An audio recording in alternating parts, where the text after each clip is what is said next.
Good morning. Today we're going to go ahead and break down some of the basic strikes, more from a tactical kind of a level. We've covered them all as far as basic execution. Today what I want to do is I want to cover ways you can use these things. Alright, so they're good for you. The way we showed you in the past to work them in the air and work them on Bob or your other targets is to go ahead and work on the basic application. Right? You need to understand that. You need to rep that stuff out hundreds of times until it becomes a natural motion or a natural movement that you use. Once you understand that, you got to start working it from a tactical perspective. Okay, and in that case, sometimes it does require you to have a training implement like Bob or have a partner, so you can do this kind of stuff. And Bob is better sometimes because I can't dig my fingers into my friend's eyes.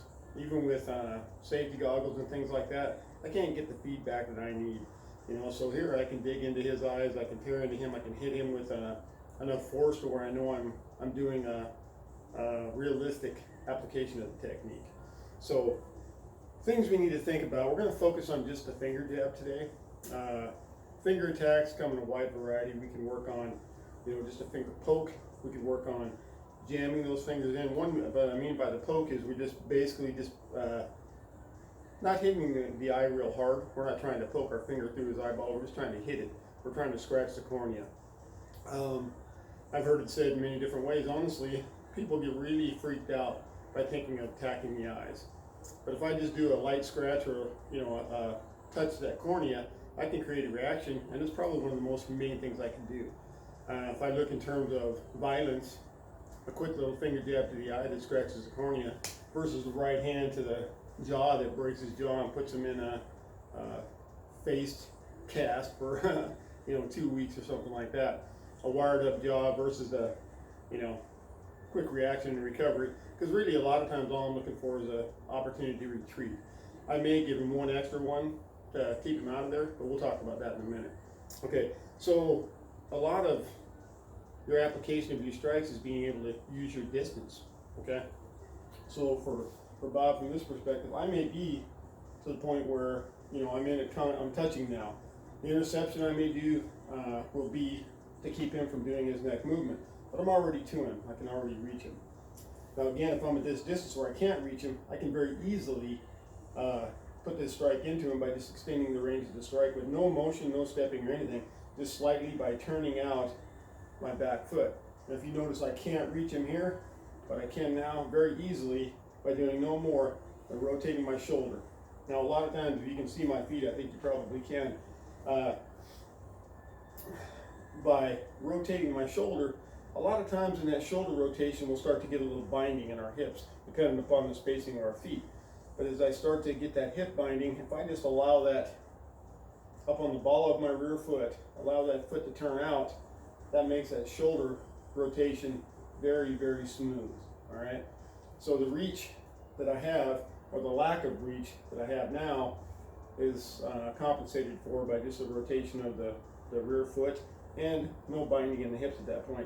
This is not meant to be a power strike, although if I was applying a punch in this range, that shoulder rotation will give me more power, and the rotation of the foot allows for that shoulder rotation without binding, so therefore you get a more powerful shot. You can deliver a better shot than you could without the shoulder rotation. With a finger jab, it's not a power tool. It's just a tool that I want to use to reach, because the targeting of the finger jab is, the eyeballs or sensitive targets. So it could be thrown to the throat with sufficient conditioning with your fingers. I'm not going to recommend that to the newbie though. If you want to do that, obviously it's something you can do. But I want to just get in there and touch that eye now. Now I like to touch them both just for practicing purposes. So here I'm just going to go ahead and do a little bit of in range. I can reach him.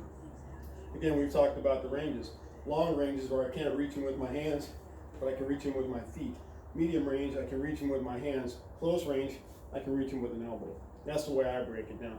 Okay, so if I'm out long range where I can't reach him with my hand, I can reach him with my feet. Sure, I could use a quick little groin shot as a weapon for that range. That's okay. What I'm doing now is I'm working outside the box a little bit.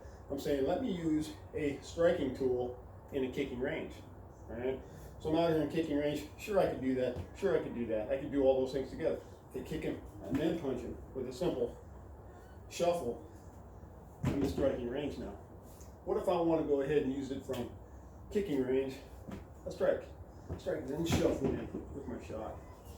So from that range, we're going to work this first, then we're going to work on tactics to use if we're a little closer. So right now, I'm in kicking range, but I'm not in striking range. Simple rotation. Always have yourself in a sufficient guard in case something does happen. You have to defend. You're capable of, warding off his attack. So I'm just going to work on just a simple rotation and just get my ability to target that eye. Both up nice and slow, nice and smooth. Then just kind of pick the pace up a little bit as you go. Rep the shit out of this stuff. Just getting them in there. Maybe step yourself out a little bit further where you need a little bit more rotation. Because remember, you want to step sometimes out of the place that you would normally want to go from, just to go ahead and give yourself a little bit of stress. Okay, I have to work a little harder to get this guy. So therefore it is. Here's my normal reach. Here's my reach with rotation. Normal, rotation. Square it off, essentially, with the rotation. Okay. Now, another tactic for this, again, I may be getting into the range where I'm able to touch him now. We've covered that in previous videos, to where a lot of times if I can just touch, I can stop that shoulder. And really that's considered an interception or a stop hit, some people will call it. I look at it as a way to keep him from throwing that hand. Now what I need to do is it could be considered a check. I could check the shoulder, I could check the body, I could check the face. But what if I quick shot to the eye? From here I'm like, dude, please don't, I'm in his eye. And as soon as I do that, that will set up the secondary shot. I'm here, finger jab, shot to the chin. Here, finger jab, whip to the throat, finger jab, shot to the body. You can apply any strike within your toolbox to that, okay? So all I'm doing now, stopping, I could actually turn this from a finger jab into a finger claw, making sure I can dig in. The more fingers are strength in numbers. The more fingers I throw up there, the better option I have of getting something, all right? So I'm here, I can just finger jab it quick into his eyes, jab into his eyes hard, okay? And that's usually going to be followed by a secondary shot. I'm either going to follow with web hand to the throat, shot to the chin, shot to the body. That's usually what I'm going to follow with.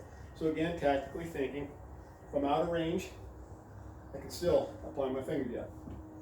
Okay, if I'm in range, I'm checking the shoulder, I can still apply the finger jab or the finger claw and the subsequent shot. All right, so that's the things I want you to work on today. So have a great day, train hard, and we'll catch you later on.